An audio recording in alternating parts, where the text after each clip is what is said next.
Convido ao palco o Dr. Marcos Soares. Dr. Marcos é reitor da Universidade de Vassouras e falará sobre a universidade como um ecossistema de inovação.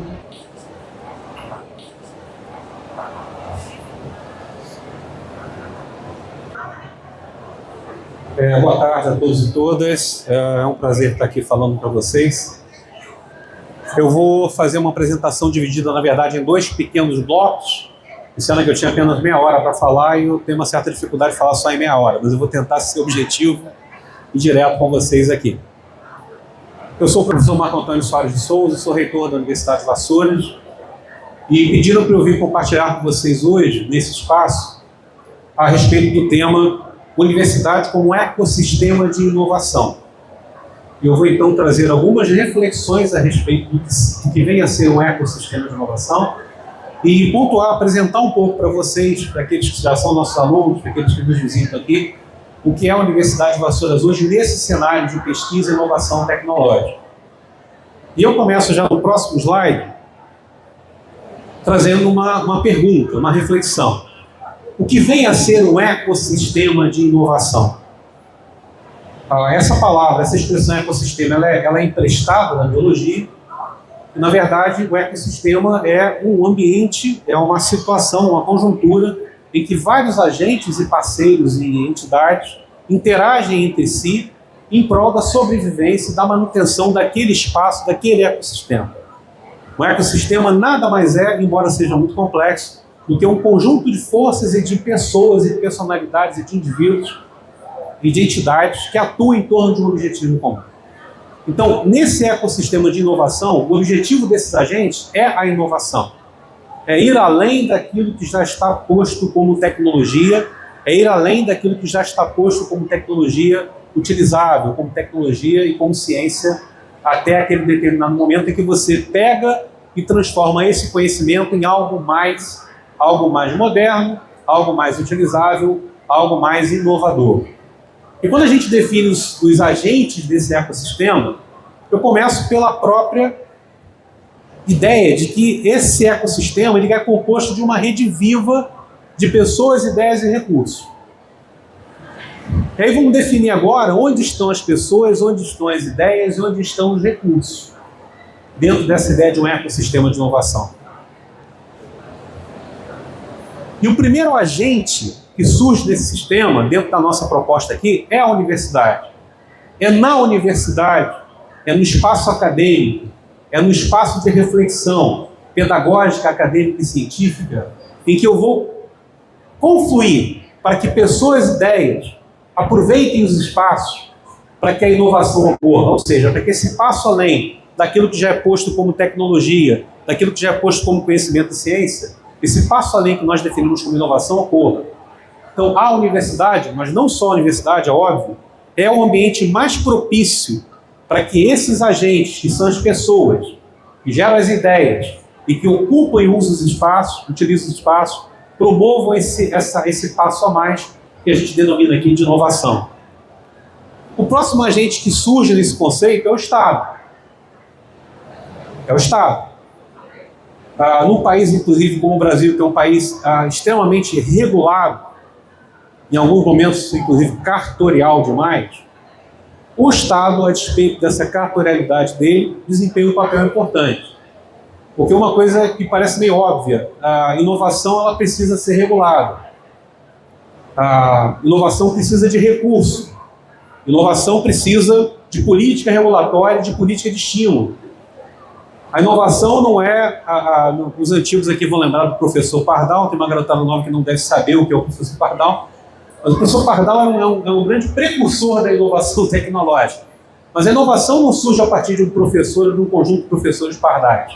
São pessoas com ideias usando espaços adequados, com o Estado que cria regulações para que a inovação tenha um direcionamento, não seja algo sem sentido.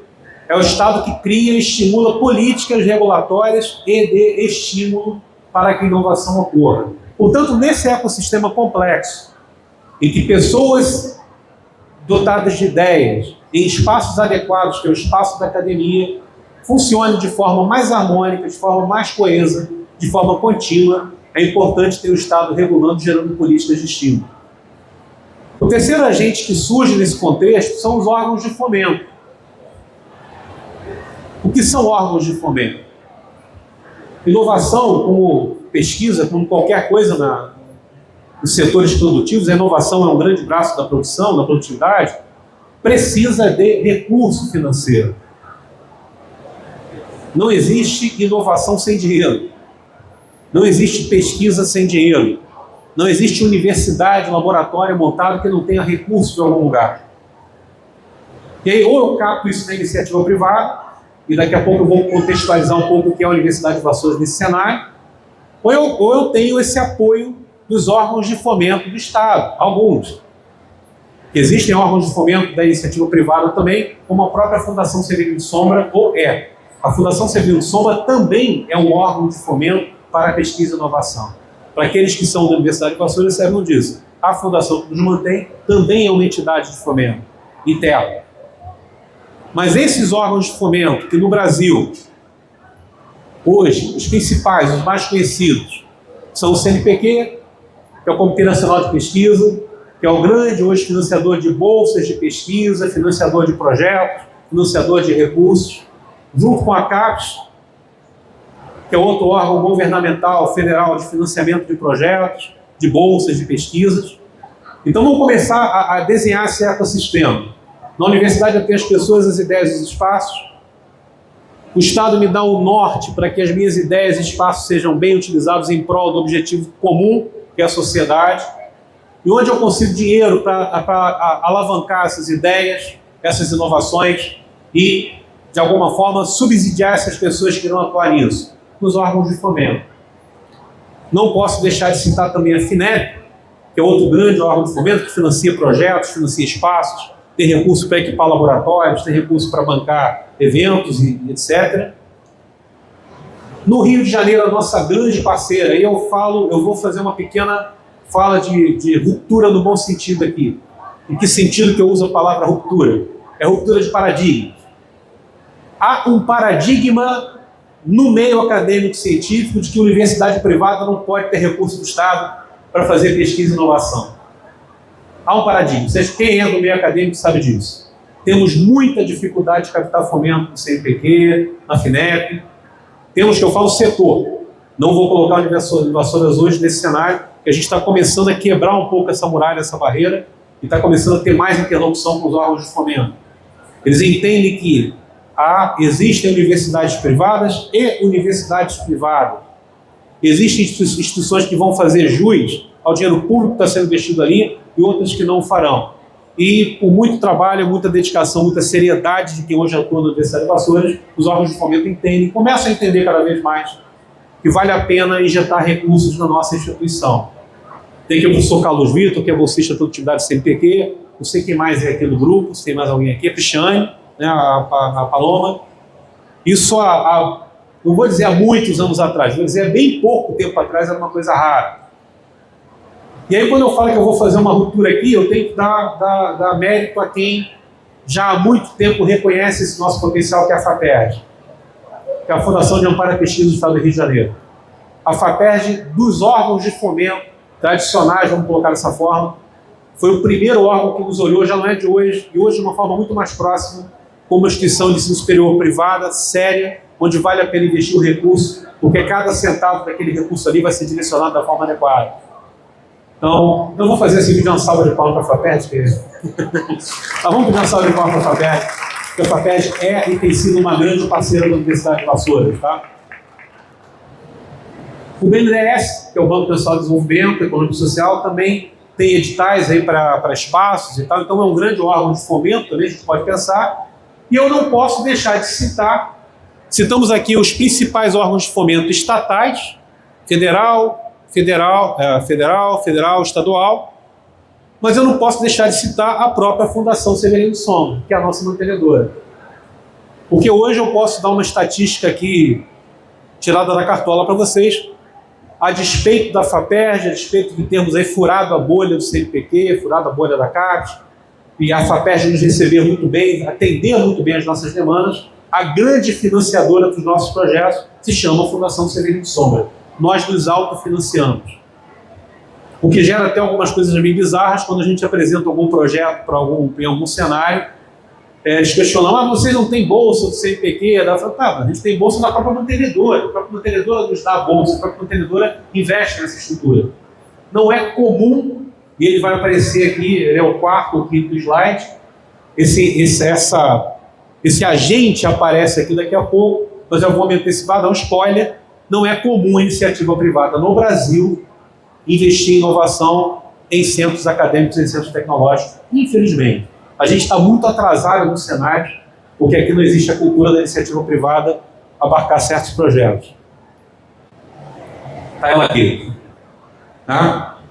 E assim, é ruim isso, porque o principal usuário da inovação, o principal usuário da pesquisa aplicada, o principal usuário das patentes, dos projetos, dos registros que são gerados na academia é a própria iniciativa privada. Tá? E poucos, ainda é tímido isso, poucos são os agentes privados que possuem editais de fomento da pesquisa e inovação tecnológica em instituições de ensino superior, como a Universidade Pasteur. Mas são eles, acabam sendo eles os principais usuários finais. Não que o Estado não seja, não que a própria universidade não seja utilizadora daquela inovação, mas o principal comprador desse projeto é a iniciativa privada. E ainda existe uma cultura muito embrionária, pré-embrionária, eu diria, de investimento da iniciativa privada em projetos de inovação tecnológica em centros acadêmicos. E aí, por último, a gente que eu tenho que colocar e definir como importante nesse elo surge, há não mais do que 5 anos para cá, uma entidade chamada de inteligência artificial. Eu não vou falar sobre inteligência artificial aqui, eu fugiria completamente do tema, até porque é um tema amplo, mas eu não sei quanto a vocês, eu hoje consigo dividir a minha carreira como professor, pesquisador e gestor entre antes e depois da IA. Essa veio para ficar. Da mesma forma como a gente hoje olha os antigos aí, né, que usavam o orelhão para fazer uma ligação. Olha o celular hoje, olha a internet hoje e pensa, cara, não dá mais para viver sem isso? Não dá mais para viver sem essa tecnologia? Não dá mais para viver sem essa inovação? Surge a inteligência artificial como uma grande inovação do século XXI. E essa veio para ficar. E ela tem um componente muito interessante, porque ela é uma inovação que se auto-inova. Ela é uma inovação que se auto-atualiza. Ela é uma inovação que catalisa outras inovações. E aí eu confesso que eu fui tentado colocar nessa apresentação, mas eu entendi que fugiria muito tempo, alguns estudos sobre o potencial de desenvolvimento de novas tecnologias a partir da entrada da inteligência artificial no cenário acadêmico, científico e produtivo das sociedades humanas. O que diversos artigos que têm sido gerados de 2024 para cá, eu tinha feito uma compilação deles, mostram que a gente entrou numa curva exponencial com inclinação de, 90 graus, sei que existe. Ou seja, aquela fala de que a tecnologia de hoje, amanhã já está obsoleta, com a entrada, obviamente que isso fala uma figura de linguagem, com a entrada da inteligência artificial nesse cenário, nesse ecossistema, lembrando que eu estou falando de um ecossistema aqui, a entrada da inteligência artificial me permite afirmar que a tecnologia que eu estou usando agora, daqui a meia hora, ela pode estar obsoleta. Em todas as áreas do conhecimento, das ciências humanas, as ciências tecnológicas, sociais aplicadas, ciências da saúde, a inteligência artificial veio para ficar e veio para jogar a humanidade numa inclinação de desenvolvimento de tecnologia e inovação nunca antes sonhada pela minha geração e pela geração que me antecedeu e talvez até pelas novas gerações que estão começando a lidar com a IA agora, ainda para perguntar como é que arruma o namorado, né, como é que faz um bolo, como é que faz A inteligência artificial vai muito além disso, mas ela hoje é um grande agente dentro do ecossistema de inovação tecnológica que veio para ficar e tem feito muita diferença. E a gente agora faz um consolidado dessas ideias, né? Pegando aí a definição que vem da própria biologia, né, que o ecossistema é um conjunto de elementos interdependentes que interagem entre si e com o ambiente, formando um sistema equilibrado. Esse é o conceito de ecossistema. E quando eu falo da universidade como ecossistema de inovação tecnológica, eu realinhando esses papéis, o que a gente encontra é essa interdependência hoje nesse ecossistema de universidade, Estado, órgão de fomento e iniciativa privada. Sim, iniciativa privada, porque ela é e tem sido a grande consumidora dessas tecnologias. Não estou fazendo um discurso privacionista aqui, mas eu estou falando um discurso calcado na realidade, que a inovação, para que ela se sustente, ela tem que ser autossustentável, e ela tem que ser, abre aspas na palavra, que é uma palavra não muito adequada, mas eu vou usar, ela tem que ser comercializada. Eu não faço inovação por fazer inovação, eu faço inovação porque há um mercado para essa inovação. Eu faço inovação porque a inovação me permite captar recursos. Eu faço inovação porque com esse recurso captado, seja por órgão de fomento, seja pela própria iniciativa privada, que compra as minhas patentes, que compra as minhas tecnologias, eu me autossustento nesse processo e eu torno o meu ecossistema mais viçoso, mais sustentável, mais viável. E por que eu coloquei inteligência artificial no meio disso aqui? Porque hoje não há universidade que não use, órgão estatal que não use, não há. A inteligência artificial está permeando tudo. Não sei onde isso vai parar. Como eu falei, se a gente fosse fazer aqui um conjunto de divagações sobre inteligência artificial, né, a gente não ia sair daqui hoje, é um tema complexo. Tem gente muito mais qualificada do que eu, inclusive, para falar sobre isso, mas eu consigo ter um vislumbre, como quem viveu a geração anterior à geração atual, de que a inteligência artificial veio para ficar e ela perpassa todos os cenários desses agentes que integram o chamado ecossistema de inovação. Então a universidade ela entra dentro desse papel. Vou elencar de novo aqui, sem querer ser repetitivo, mas vou. Na universidade eu tenho as pessoas, as ideias e os espaços. No Estado eu tenho as políticas regulatórias e de estímulo. Nos órgãos de fomento eu tenho financiamento e estímulo à produção. Na iniciativa privada eu tenho financiamento e estímulo também, e o meu cliente final. A inteligência artificial ela está no presente, desenho o futuro, que a gente não consegue ter um vislumbre claro do que vem a partir da entrada desse novo agente. E quando a gente olha esse cenário tão diverso, quem é desses 5 elencados aqui, quem é o único agente que consegue integrar e dialogar com todos os setores ao mesmo tempo? O Estado dialoga com tranquilidade com a iniciativa privada? Não. A iniciativa privada dialoga com tranquilidade com o Estado? Não. A inteligência artificial está certa, ela conversa com todo mundo, então eu vou tirar ela dessa reflexão. Os órgãos de fomento conversam com a iniciativa privada? Não. Desses 5 elementos citados aí, e aí eu praticamente boto um pé na primeira fase da minha apresentação, o único que figura como, ou com potencial de integração de agente interlocutor é a universidade. É na universidade que eu tenho as pessoas, as ideias e os espaços, que dialoga com o Estado, que estimula políticas regulatórias e se adequa a elas, que dialoga com a iniciativa privada, as instituições privadas e públicas que entenderam essa necessidade, que ainda há um ranço no Brasil muito grande, que instituição pública não conversa com o setor privado, que é um erro grosseiro, historicamente, muito ruim. Nós atrasamos de muito desenvolvimento por causa dessa dificuldade de aula. E a universidade, que hoje também está na ponta do desenvolvimento da inteligência artificial, não só como desenvolvedora, mas como uma grande usuária dessa tecnologia. Então, Cris, você que me deu o tema, eu aqui praticamente encerraria esse primeiro bloco. Quando a gente fala da universidade como agente de integração para a criação de um ecossistema de inovação, por que a universidade tem esse papel? Porque o Estado não vai ser um agente integrador, ele não vai conversar com todos os elementos que estão aí. A iniciativa privada não é um agente de integração para esse ecossistema. Ela não conversa com os outros. Os órgãos de fomento idem. A inteligência artificial, deixa ela meio etérea nesse processo. A universidade, portanto, ela assume e ela tem a obrigação de desenvolver esse papel. E aí agora, como a gente tem que falar de universidade, eu não vou falar de todas aqui, não é a proposta. Eu vou falar um pouco da que eu conheço, há mais de 30 anos. A propósito, né, eu descobri, eu tinha esquecido disso. E esse mês agora, não sei exatamente o dia, estou para pegar o nosso RH, eu estou completando 30 anos na Universidade de Vassouras. Eu entrei na Universidade de Vassouras em agosto de 95. Né? Pedi para o Gustavo, presidente lá, fazer uma festa para comemorar. Mas, então vou falar da universidade que eu conheço.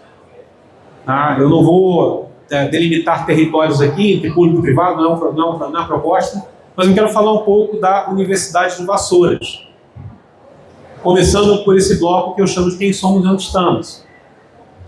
Definindo algo, eu vou me irritar com esse botão, tá? Definindo algo que já nos diferencia muito dentro do cenário das instituições de ensino superior privadas no Brasil.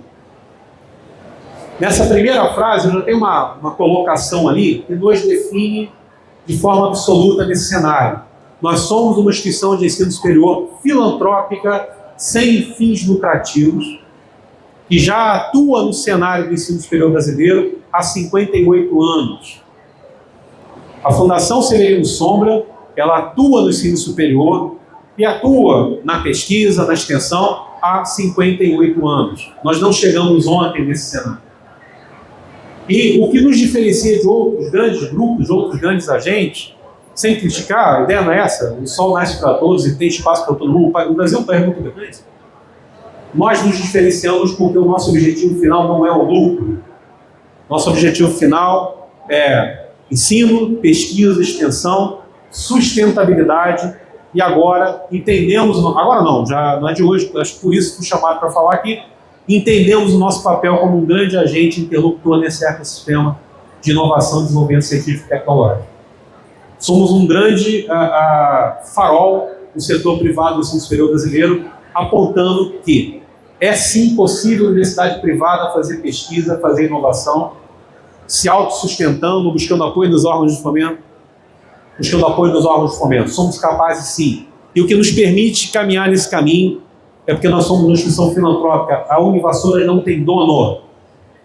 Ela pertence a um conjunto de pessoas que atuam nessa instituição, pertence a todos aqueles que têm um número de matrícula, ou no crachá, ou na carteira de estudante, que fazem parte do nosso ecossistema interno. Estamos presentes em Maricá, Saquarema, Miguel Pereira, Rio de Janeiro, além de Vassouras, olha, que é a nossa sede, a nossa nave-mãe, como eu falo. Estamos também presentes em Volta Redonda, Angra dos Reis, Araruama, Prejuízo, etc. ali, porque a gente está, cada dia que passa, aumentando esse raio de atuação. E aqui eu abro um parênteses para chamar a atenção para um detalhe. Nós atuamos em educação e saúde. Então temos um forte braço na saúde. Nós temos, além dos nossos campos universitários, além das nossas mantidas acadêmicas, nós também temos a gestão de 3 grandes hospitais. Um deles aqui no Rio de Janeiro é o Mário Creif, que é hoje um dos hospitais oncológicos do Rio de Janeiro que mais atendimentos faz à comunidade. Ele pertence à Fundação Severino Sombra, com um detalhe que vale a pena falar aqui, foge um pouco da ideia da inovação, mas o Mário Creif é um hospital 100% SUS. Então é um hospital privado ligado a uma fundação privada sem fins lucrativos que atende pessoas doentes de câncer pelo SUS. Próximo slide eu passo isso é uma curiosidade, desculpa, ficou fora de ordem, mas quando a gente fala do símbolo da Universidade de Vassouras, só para dizer de onde vem esse símbolo, né? É uma curiosidade aqui para quebrar um pouco o que ilustra a nossa logo é a marca da estação ferroviária da cidade de Vassouras, que é uma estação ferroviária do século XIX, onde funcionou durante muito tempo a sede da Fundação Severino Sombra. Então vamos voltar aqui, que é onde nós estamos, a cidade de Vassouras é a nossa sede. Vai, filho. Hoje essa é a nossa distribuição no estado do Rio de Janeiro, de norte a sul do estado, seja em polos GAD, que não são muitos, seja com presença física, campos ou unidades físicas na área da educação, não vou falar da saúde aqui, mas na saúde hoje nós temos unidades em Angra dos Reis, Rio de Janeiro, Mário Creif, próprio Vassouras, óbvio, na região de Três Rios, estamos expandindo também a atuação na saúde. E a nossa área de atuação, hoje o impacto da nossa atuação, é uma fundação que tem cerca de 3.800 funcionários, quase 900 professores hoje, números atuais. Estamos chegando a 20 mil alunos. E a nossa área de atuação do Estado do Rio de Janeiro hoje abarca uma cobertura de mais de 10 milhões de habitantes. Então hoje eu posso dizer que 10 milhões de pessoas são impactadas diretas ou indiretamente pela atuação da Fundação Severino Sombra e da Universidade de Vassouras. Então de norte a sul do estado, com presença física, hoje, ou seja, onde temos unidades físicas na educação, em Volta Redonda, é uma novidade, que em breve vocês terão mais informações, Vassouras, Miguel Pereira, Maricá, Saquarema e Nova Friburgo, a gente está credenciando um campus lá, a passos largos, tá? Acho que acredito que até ano que vem a gente está com o campus em Nova Friburgo funcionando. A Universidade de Vassouras, traduzido em números, são aproximadamente 20 cursos de graduação, aproximadamente porque a gente tem uma elasticidade na oferta desses cursos, distribuídos entre os nossos campos. Não são 20 cursos distribuídos, são 20 cursos, como é que eu vou falar, nominados. Por exemplo, a administração tem em Vassouras, tem em Maricá, tem em Saquarema, direito tem em Miguel Pereira e tem em Maricá, medicina veterinária tem em Vassouras, Maricá e Saquarema, por aí vai. Mas no total, nosso portfólio de cursos de graduação são 20 cursos de graduação, 12 cursos na modalidade EAD. Não é o nosso core, não é o nosso principal objetivo trabalhar com EAD, mas estamos presentes com EAD também em algumas cidades, como polos. 9 cursos técnicos. Estamos, inclusive, ampliando esse catálogo. Até o momento, 48 cursos de pós-graduação lato sensu ofertados nas unidades. 6 programas de pós-graduação estrito sensu, 4 mestrados próprios e 2 doutorados em parceria com a Federal Rural do Rio de Janeiro e com a Unicinos, em Porto Alegre. Aproximadamente nesse momento, mas eu já vindo para cá, eu já vi que essa informação está desatualizada. Nós temos aproximadamente 19 mil alunos, devemos ultrapassar os 20 mil alunos agora, esse semestre ainda, e mais de 800 professores. Vamos chegar em 900 professores até o próximo semestre. Então, no nosso ecossistema universitário local, nós temos 20 cursos de graduação, 6 programas de estrito sensu, várias pós-graduações, e o universo aí é aproximadamente de 21 mil pessoas, entre professores e alunos, que fazem parte do ecossistema. Sem elencar aqui, eu não trouxe os nossos funcionários, nossos colaboradores. A fundação, como um todo, ela emprega aproximadamente 3.200 colaboradores. Quem nós somos em pesquisa e desenvolvimento? Só que eu quero de novo voltar aqui a falar. Vou dar o tempo, senão eu passo tempo.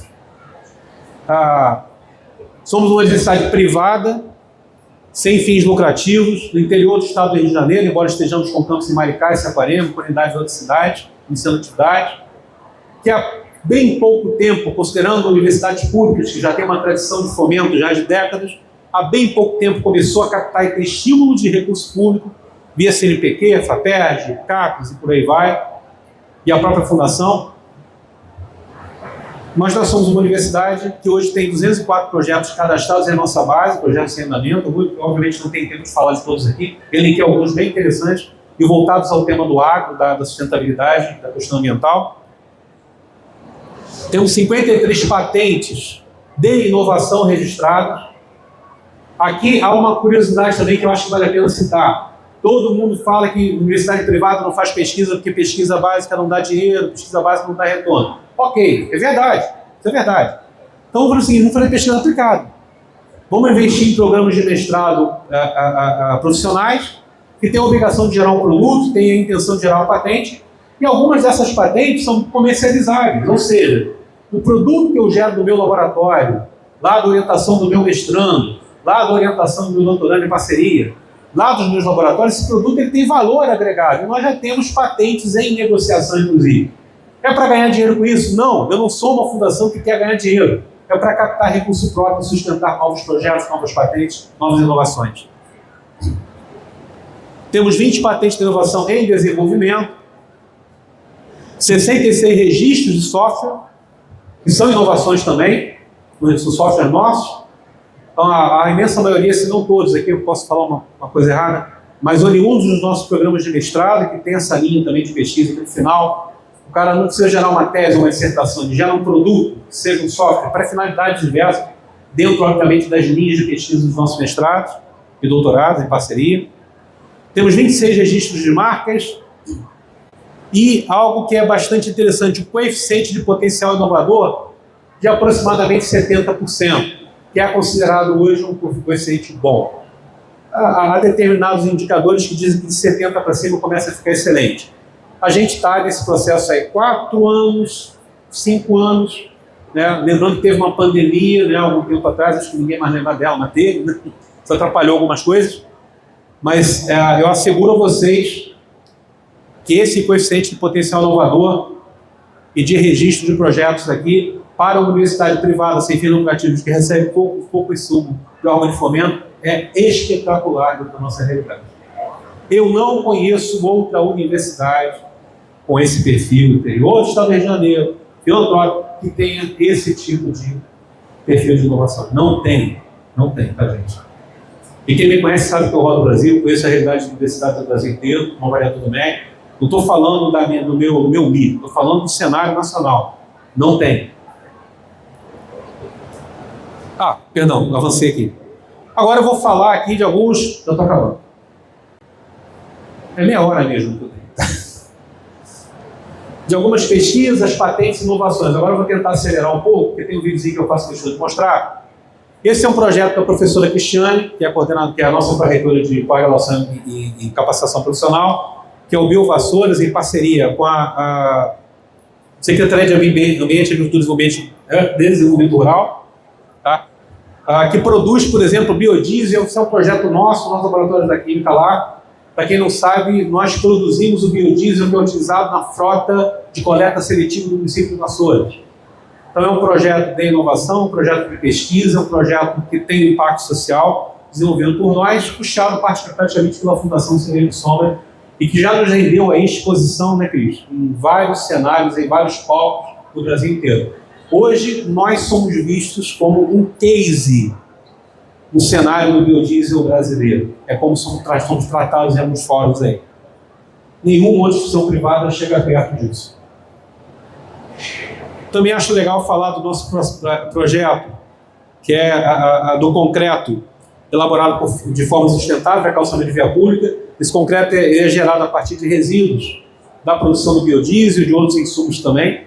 Nós temos um projeto lá com Vassouras, fizemos parte do calçamento a partir dessas lajotas de concreto produzidos nesse projeto de imobilização de resíduos. Faço questão de citar também que nós temos hoje o maior centro de simulação médica do Brasil.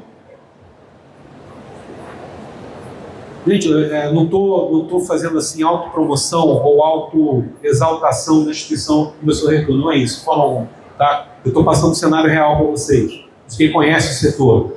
Hoje nós estamos galgando esses terrenos e galgando essas projeções.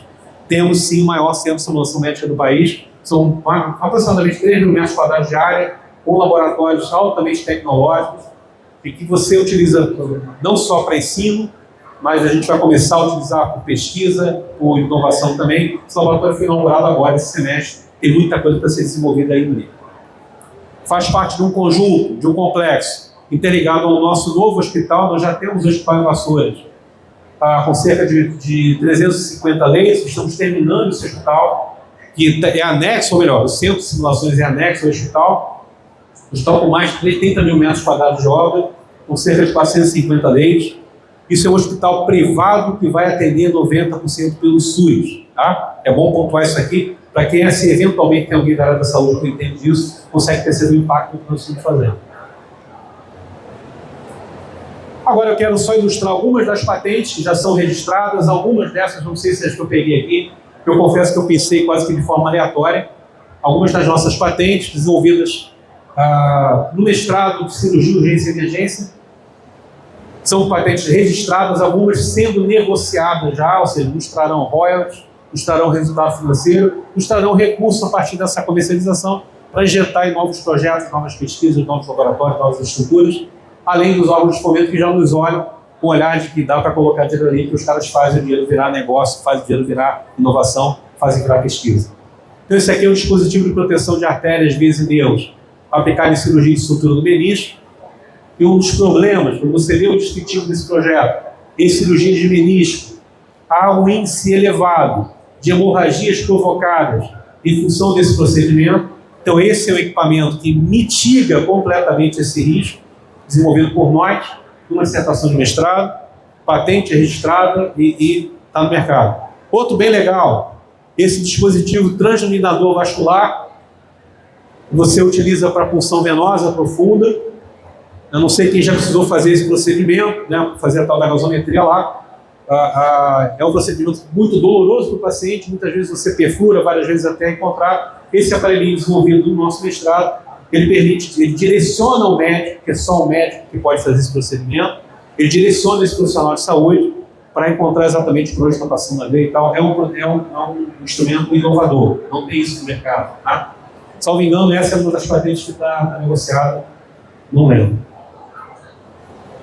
Aqui é só um descritivo de como fica esse registro para a gente. tem ali o resumo explicando a necessidade, os autores, o problema resolvido, a inovação proposta. Nesse caso aqui, criar um dispositivo de suporte e fixação de tubos endotraqueais, sondas nasográficas, sondas enterais e balão, esse nome não sei, não sou médico, com tracionador regulável por módulos.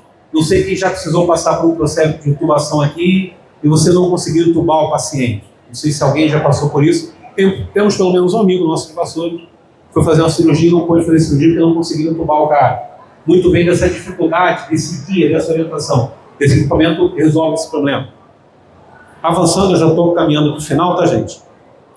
Não posso deixar de citar, aqui eu vou chamar de a cereja do bolo dentro do nosso contexto aqui da Univassouras A. Nós temos em Vassouras um centro de desenvolvimento de genética bovina equipado, plenamente funcional e operacional, já com resultados publicados, já mostrando a que veio, na Fazenda Floresta, que é uma fazenda da qual nós temos uma parceria de longa data. Em tempo eu não falei, tá? Esses hyperlink aqui é dos quem quiser pesquisar o site da universidade, tá? Então esse é o nosso centro, essa é uma vista aérea dele. Alguns dos nossos animais. Temos um grande projeto agora, alguns dos laboratórios. Análise de qualidade do leite. Por quê? Um dos objetos de estudo nesse centro de tecnologia genética bovina é a raça Sind, que é um animal que é pouco trabalhado em melhoramento genético. Não sou veterinário, eu estou repetindo aqui o que me falaram, que é pouco trabalhado em melhoramento genético, mas ela é uma raça interessante de se trabalhar. Léo, me convide para correr esse fogo, papai. Interessante de se trabalhar, porque é uma raça que, nesse meio do gado, você tem o gado bovino, o gado leiteiro. Me parece que a raça Sind é interessante porque ela atende aos dois propósitos. É um gado tanto de corte quanto de leite, e é um gado que serve muito para a produção do leite A2, que é considerado um leite funcional. Poucas pessoas no Brasil investem em pesquisa de fato em melhoramento genético da raça Sind, e nós estamos desenvolvendo esse trabalho lá. Temos os laboratórios de endologia, de qualidade de leite, análise de qualidade de leite, e repetir o mesmo laboratório 2 vezes, perdão. Ninguém viu. Esse é um bezerrinho nascido lá, desse processo de melhoramento genético. Não sei se já virou churrasco, essa tela foi péssima, se tiver algum é um vegano aí, vão me martelar. Mas ele está lá, ele é fruto desse trabalho de melhoramento genético. E agora, como é que é? Tem que clicar 2 vezes, né? Para a gente assistir um vídeo rápido sobre o Centro de Genética Bovina. Isso vai funcionar.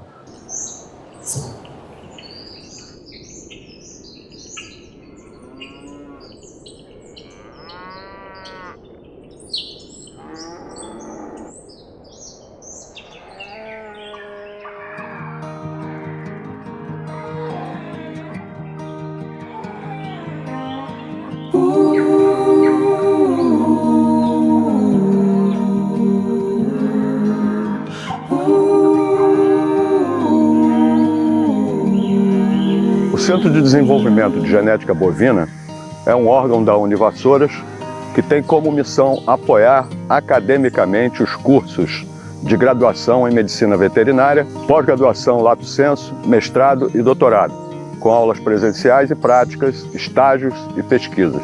O centro possui toda a estrutura necessária, como salas de aula, laboratórios, etc. Na verdade, o que temos visto é que isso é um enorme diferencial na formação profissional dos nossos alunos, além de contribuir para a imagem institucional da Univassouras.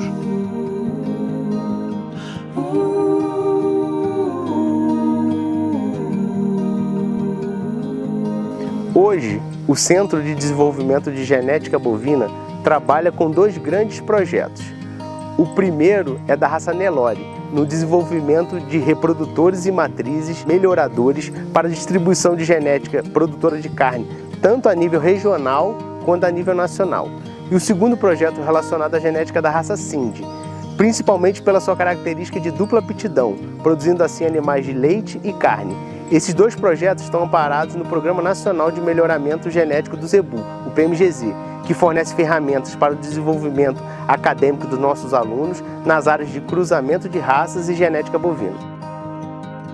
Entre as biotecnologias que estão revolucionando o mercado genético e que vêm impulsionando a pecuária, o papel do touro merece destaque.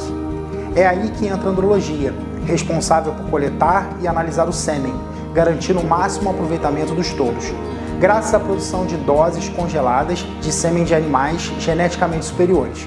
Por isso que aqui na Univassouras realizamos treinamentos imersivos que estão disponíveis para os alunos de graduação, especialização, mestrado e profissionais em busca de capacitação. A produção in vitro de embriões é uma biotécnica da reprodução que atua diretamente no melhoramento genético de um rebanho bovino, utilizando animais previamente selecionados com genética superior. A realização deste trabalho junto à Universidade de Vassouras permite que alunos do curso de graduação de Medicina Veterinária e alunos do curso de pós-graduação vivenciem na prática a utilização dessa biotécnica da reprodução, tendo a oportunidade de acompanhar todas as fases do processo, desde a coleta dos óvulos, todo o desenvolvimento embrionário in vitro, o nascimento e o desenvolvimento desses animais. No projeto de produção de leite do Centro de Desenvolvimento de Genética Bovina, produzimos leite A2A2, alimento reconhecidamente funcional para atender pessoas com intolerância à proteína do leite. O objetivo da Universidade de Vassouras é, além de formar profissionais capacitados para atuação no mercado de trabalho, também contribuir com o avanço do agronegócio e da população da região sul-fluminense, através da prestação de serviços pelos laboratórios disponíveis no Centro de Desenvolvimento de Genética Bovina.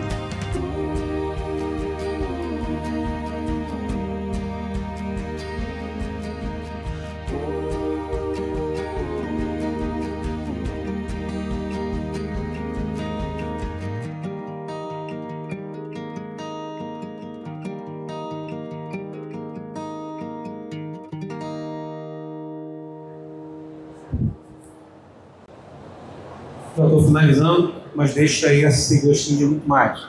Trouxe para cá aquilo que cabia dentro do tempo.